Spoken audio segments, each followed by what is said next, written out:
Hi everyone, welcome back to my channel and to this next episode in the Zafira to Ferrari series. Sorry if you've been following the series. A few people said that been enjoying the episodes, so thanks for that. It's always nice to hear.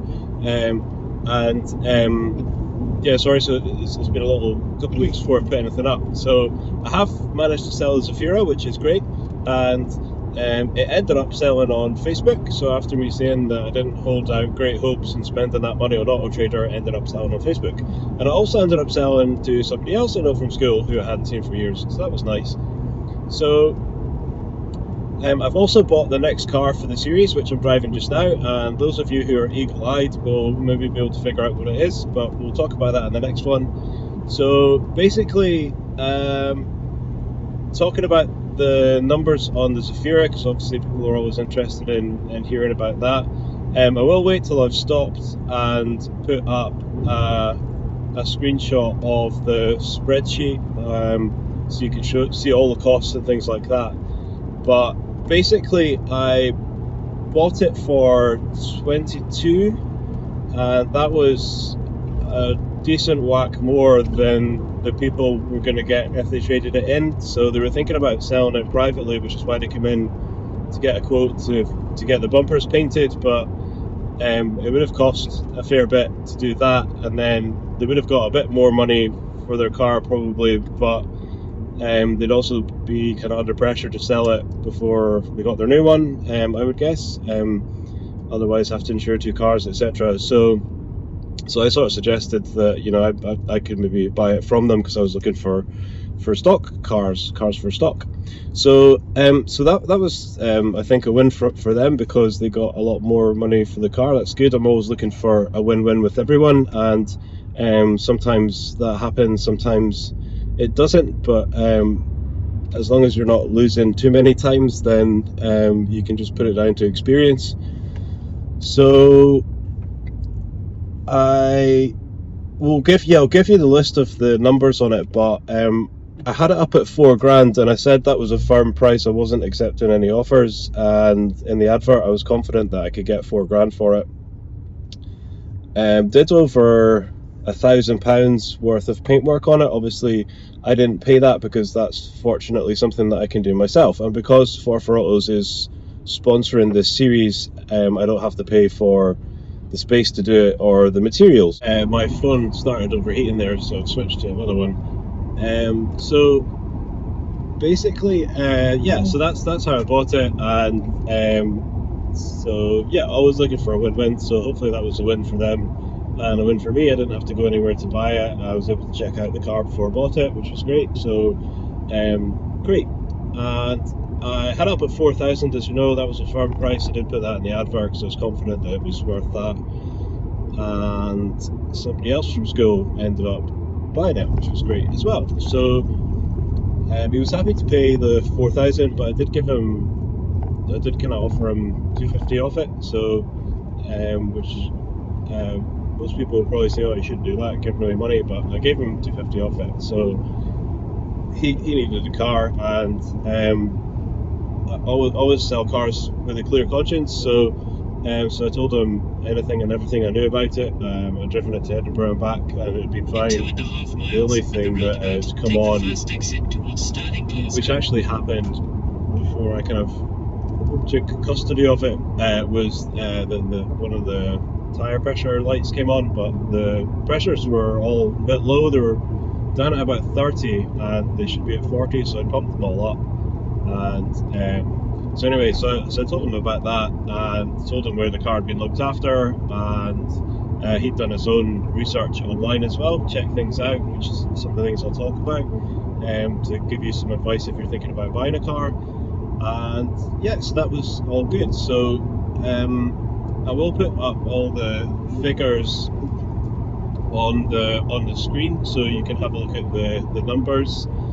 But the profit roundabout, by the time I took off all the costs, so everything like insurance, basically everything that it cost me to own that car, do it up and sell it, the profit was about 600-ish. So Out of that, I give away 10% of everything I earn. I believe in giving away the first 10% of everything I earn. So 60 something pounds went into my kindness fund, and I also put about 25% aside for tax purposes, because I will need to speak to my accountant, but I don't really want to get to a Ferrari and then get hit with a big tax bill. So so I've put some aside for that as well. First exit towards Stirling, Glasgow. I'm heading down to Glasgow to visit somebody in hospital, and I've got Google Maps on the other phone. So sorry about the background noise. So that was great, and I've also bought the next one, as you can see. So I will put up the full figures so that you can see them. And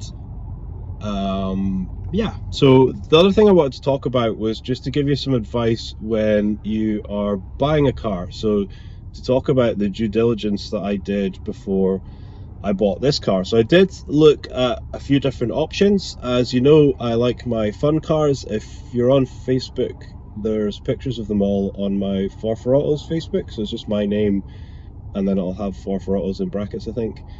But I do really like my fun cars, so I was very grateful just to have a second car after having had one for a while and being spoiled from the age of 19 by having a company car and then a fun car to drive at night. And then through various small companies I've had, you know, either had two cars or a van and a car. So if you're having to fix your daily driver and you don't have something else to drive, I find that kind of stressful when you're committed to being at lots of places. So that was great, even just to have another car.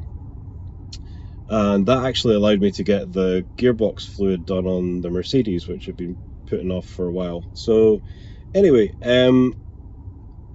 so now I've got something that's a bit more like something I would want to drive, and it's something I owned when I was 25, and it was my first one of this brand of car. So that's lovely, and it was total deja vu when I was test driving it, just back to being 25, although clearly not 25.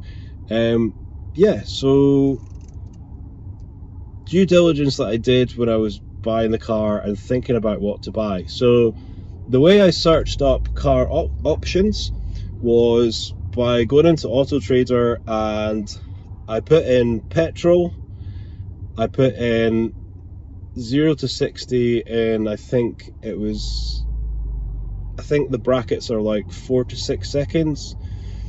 So something it's not going to feel fast compared to what I used to have, but it's definitely going to feel faster than the Zafira. So I put that in, and that was one of the filters I used. Not 60, I think 4 to 6 seconds petrol. So that's going to give you obviously performance cars, and I can't remember whether I filtered it to manual or not, and then I searched for cars under 5,000, so cars up to a value of 5,000, and I looked through all the options there, and there were lots of options that came up. There was things like XKR Jaguars, XJ supercharged Jaguars, there were lots of things like Audi TTs, there were and another option that came up was S5s.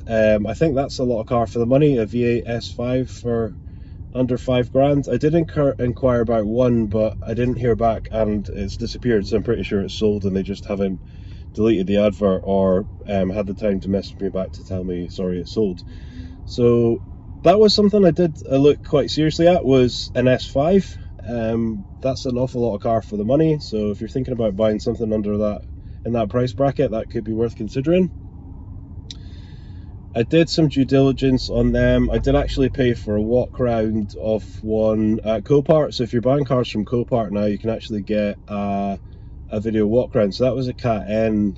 It had bodywork damage, which is obviously my preference because I've got a body shop and I prefer doing bodywork to mechanical work, as we all know. So I did look seriously into that, but it was going for more.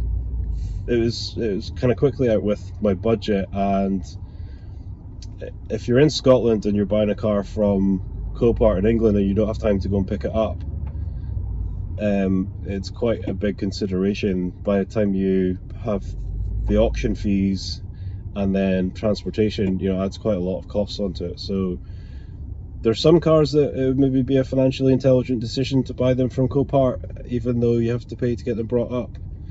But in that case, not so much. So the other things that came up were, Porsche Boxsters. So spoiler, and so the Boxster S. So that's what I'm driving. That's what I had when I was 25. That was my first Porsche. And I'm glad I defended them when I had 911 turbos and people made derogatory comments about Boxsters. I always said Boxsters are Porsche through and through. They're great cars, and if you think it's a poor man's Porsche, then if you mean because it's cheaper than a 911, then yeah, okay, then fair enough. But it's a Porsche through and through. So and I'm really enjoying driving a Porsche again, and it's lovely. So basically, so I did my due diligence on this. This is what I'm trying to get to. So what did I do for due diligence? Well, I looked at the advert. I read all the details of the advert. I saved the car because I thought it's something I might be interested in, and then I went and searched all the Boxster S's, 986 Boxster S's in the UK, and I looked at what the market was like. I looked at what the values were like, and I looked at what I thought I might be able to sell this for if I bought it. I looked at, I made an assessment of, from reading the advert and from looking at the pictures, what I might need to do to it, and figured out if I thought that there would be a margin in it and if it would jump me up to the next a couple of price brackets, and the numbers stacked up well, so I was happy with that. Then I went actually into looking into the specific car. So there's a website called checkcardetails.co.uk, which is something I use a lot when I'm checking out vehicles. So that will give you lots of helpful information for free, just by putting in the reg number. So the model, last keeper change, the MOT history. It'll give you a graph of the mileage. So before you had websites like that, you used to have to go and look up every individual thing, go and look up the MOT history, use a different site to find out it's definitely this model or whatever. So that's a really good site that I would recommend to you. I'm not in any way affiliated with them, it's just a handy tool to use. And because I appreciate getting to use that for free to check out lots of cars, I also used it to do a check on it. So to check the background of the car, check if it had been stolen, check if there's any accident history, etc, etc. So I went for the middle check, not the cheapest one, not the most expensive one, the middle one, because that told me everything that I wanted to know. So that came back completely clear, which I totally expected. So that was great. So I looked at the MOT history and I looked at the mileage. So obviously you want to see the mileage going up like this, and if it goes like that and then back up again, then it's been clocked, so you don't want to touch that. Unless there's, you know why, and it's not actually been clocked, it's had a speedo change, something like that. But anyway, that would be a huge red flag if the mileage didn't go consistently upward. The car done about 3,000 miles a year for most of its life, which is totally on point. I did a lot of miles in my Boxster because I was at uni when I got it, and I was DJing multiple nights per week, and it was my daily driver, so I put a lot of miles on. I think I put about 20,000 miles on it in a couple of years or something. But most Porsches, and my 911s, I mean, they did maybe... I drove the 996 for a while as a daily driver, and the 997 actually, but very quickly they become 3,000 mile a year cars, or somewhere around there. So that was totally what I would expect to see.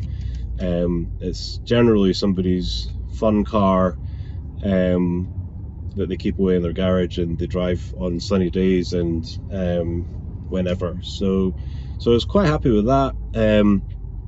Happy that it hadn't been stolen, happy that everything checked out, so that was great. So always do a check, make sure you know exactly what you're buying. Sometimes you'll get cars that are advertised as a particular model and they're not actually that model.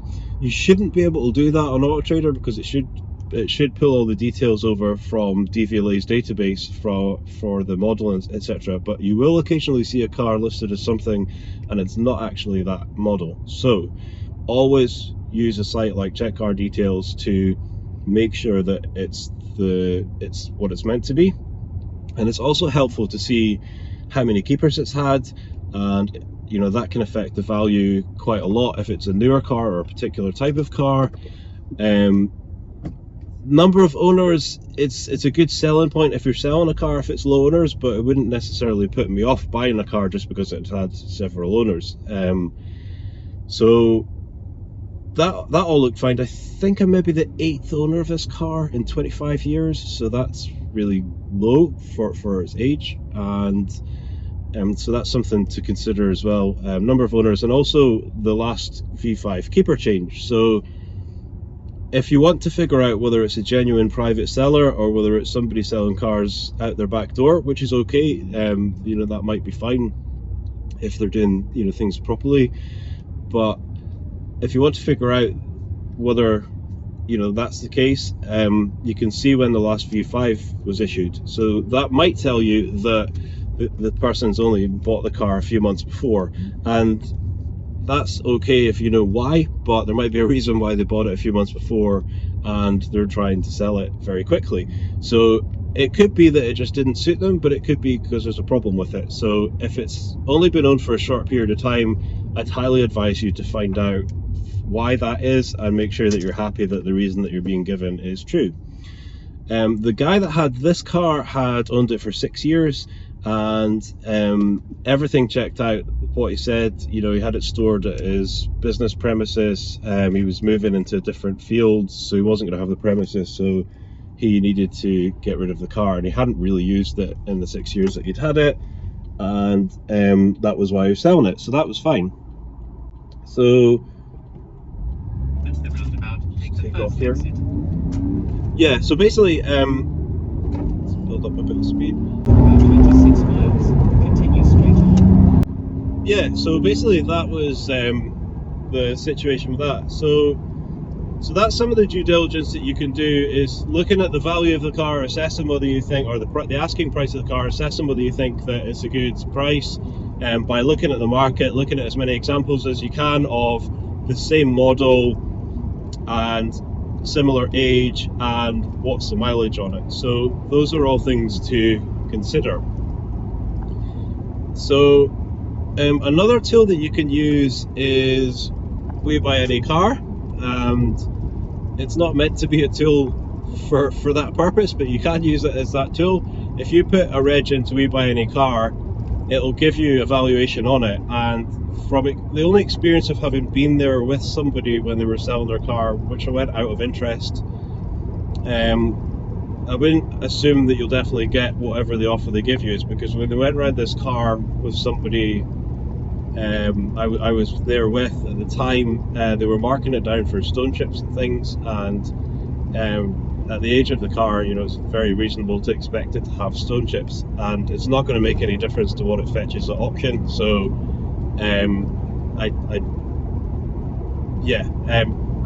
it's a tool you can use to get an idea of the trade value of it. So say the trade value of a car, it said it was £2,000. That means that they think they can buy it for £2,000, stick it through the ring at the auction, and it's going to bring a bit more than that. So if you were going to buy that car at an auction, then by the time you consider competing bids and auction fees, it probably cost you a good bit more than the £2,000. So it's just an indication, but you know, you might struggle to go out and buy a car at trade value at whatever We Buy Any Car would buy it for, because it might not be realistic. If you can, then great, but that can give you an indication as to the trade value of it. I showed you the valuations for the Zafira on CAP, and that was that's a handy tool for that, but a car of this age doesn't cap, so it may or may still not be. It may or may not be in Glass's guide. I don't know. I haven't looked at one for years, but sometimes things are too old to be in the guide. And then it just really comes down to due diligence as to looking what they're selling for and what it's going to cost you to buy, etc. So that was all good. So in terms of actually looking around the car, I would advise you, if you're buying a car, to look around it several times. What I was taught when I was an 18-year-old main dealer trainee car sales exec was to go around the car several times and to make a point of checking different aspects each time you go around it. So for example, your first loop around the car might be to look at the panel gaps. Now, some cars come out new from the factory with not very good panel caps, so it doesn't necessarily mean that it's been in an accident if the panel gaps aren't great.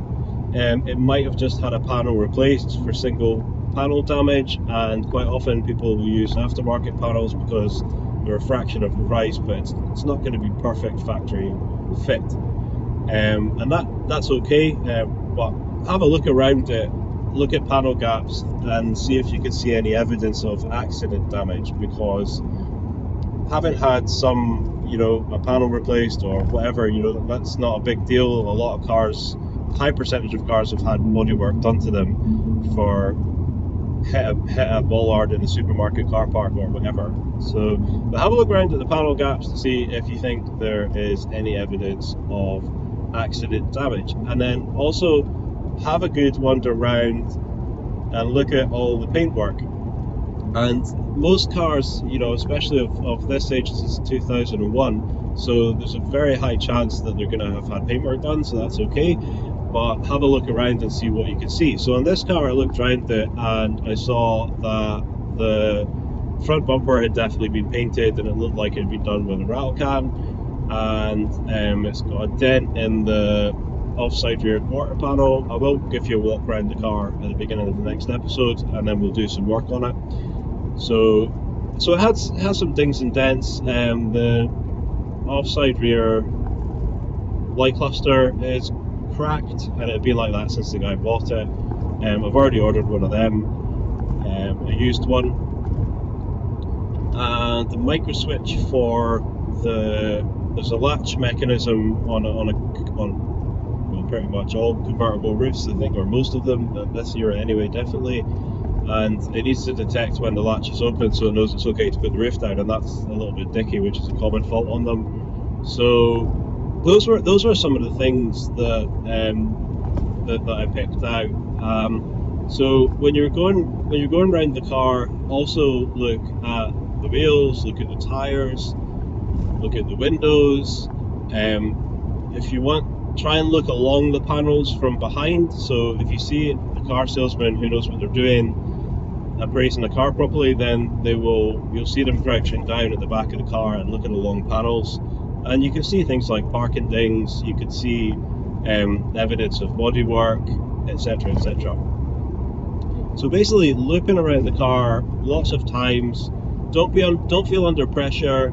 If the person that's selling the car is constantly talking to you, then just politely ask if you could maybe just have a look around it on your own for a while, because that can be very distracting, and depending on the person, there may be a reason why they're trying to distract you. So it'd be better just to have a look around on your own. So yeah, bodywork, panel gaps, looking for corrosion. Obviously this has some corrosion because it's a 2001 car, but nothing that I can't sort or do temporary repairs on, and then it's the kind of thing you just need to keep on top of, unless you cut out the metal, which would be complete overkill for the little bits of corrosion that this has. Check under the bonnet, check the boot, lift the boot carpet if you can, check for any signs of crash damage in the back. I'm not saying that you shouldn't buy a crash damaged car, I'm just saying that if you are, you should know it is, and it should be reflected in the price.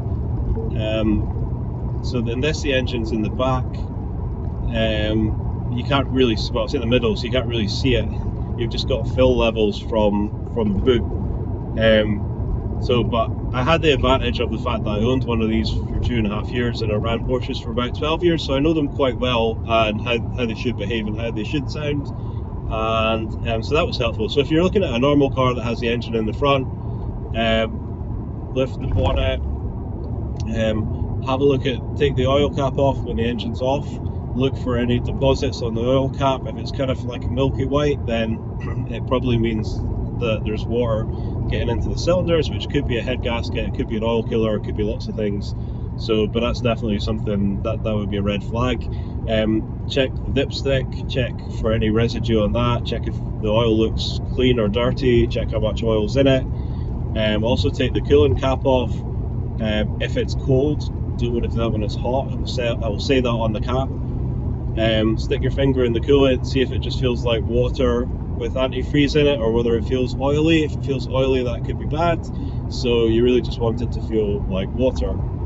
So those are some of the things you do. Unless you're a mechanic, I'll probably confuse most people by talking about other things you could check on an engine. So if you're not a mechanic and you know a mechanic, then and they're willing to go with you to look at a car, then even better. So there are lots of other things you can check under the bonnet, but most people wouldn't know what this part is or what that part is. So if you don't know, then best to get a mechanic to check. But you could look yourself for signs of oil leaks. So if there's any sort of fluid somewhere or residue from a fluid leak, like if a car had a coolant leak, there would be kind of crystallized sort of marks the same color as the coolant, things like that. Just look out for something that doesn't look, something that looks out of place. Also look under the car.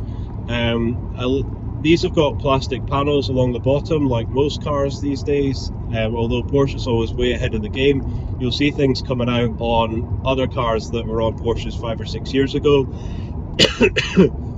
which must be because the other manufacturers copy the best. So I did look at what I could see. I looked at the sills and things like that.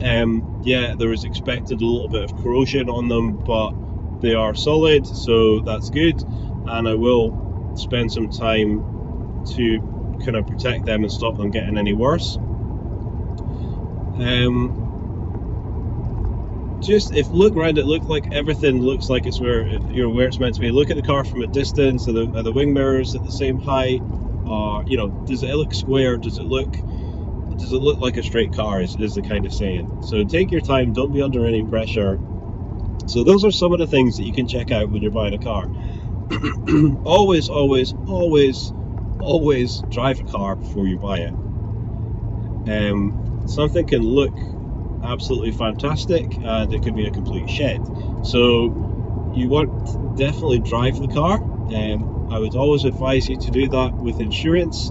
There are companies like Day Insure, again not in any way affiliated with them, but something I've used from time to time, that can allow you to insure a car just for an hour. So you can take fully comp insurance for just an hour to check out a car that you're thinking about buying privately.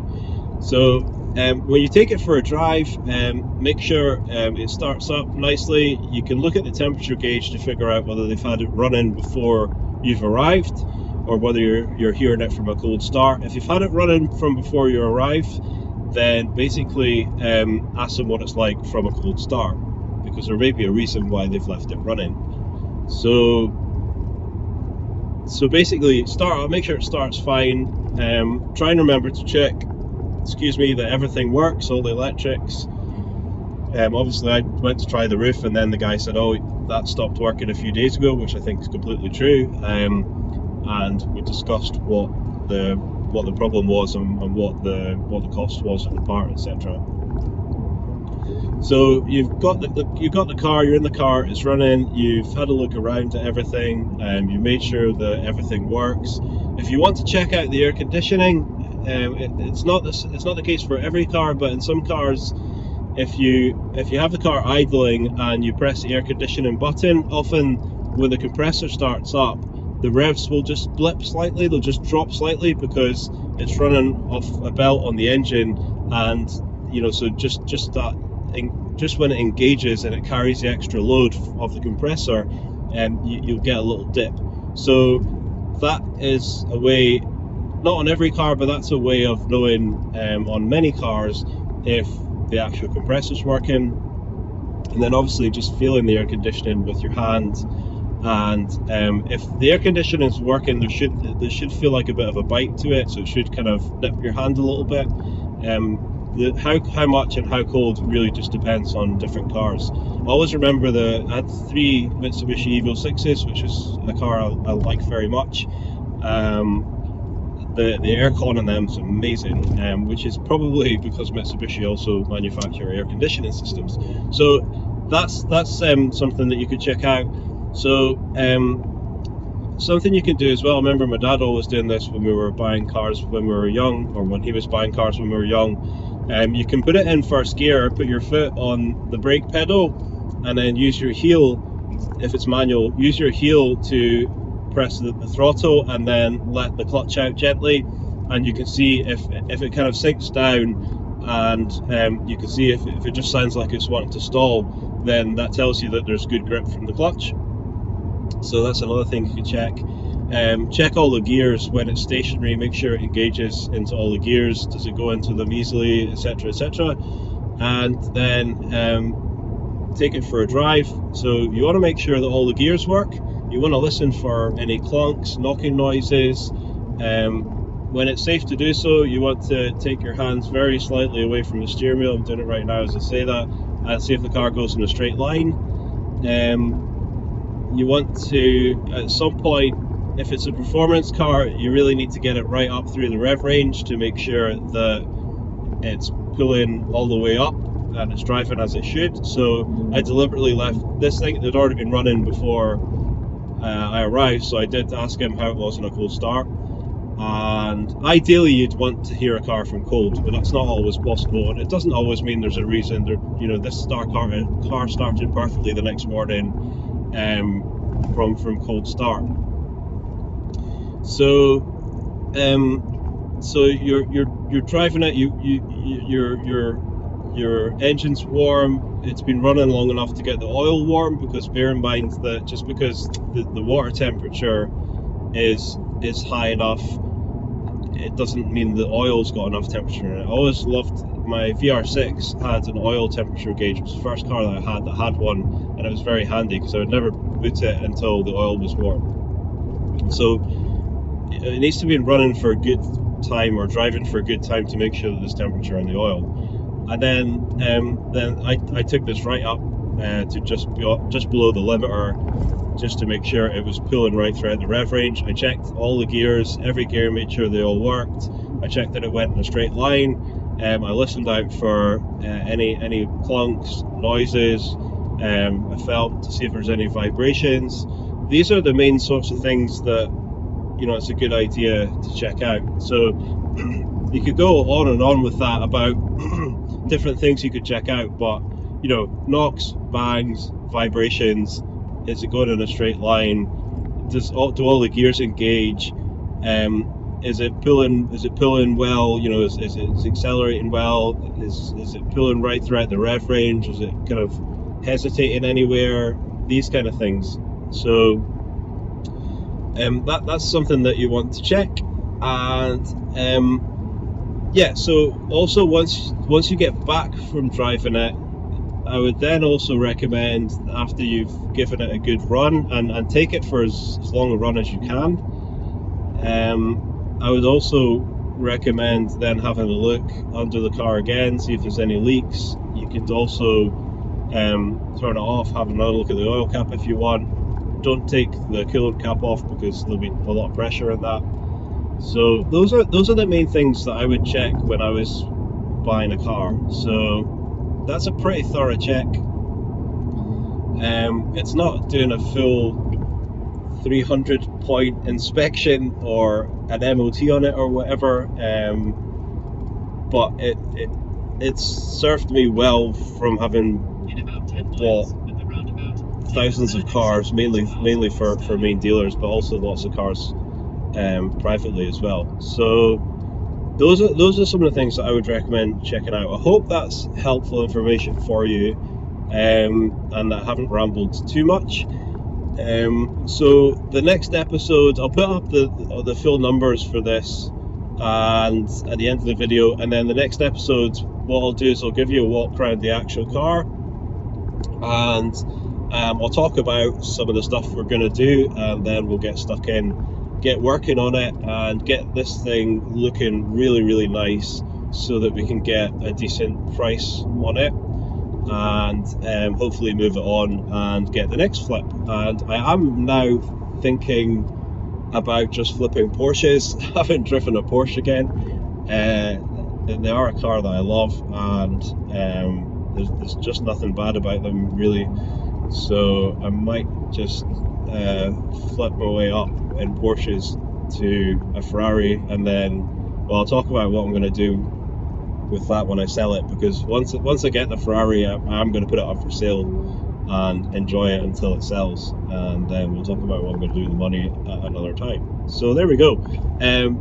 Here come the figures. Thanks for watching. I really hope that was helpful to you, and yeah, just whatever you're doing, keep pushing towards your goals and just keep going, don't give up. Take care.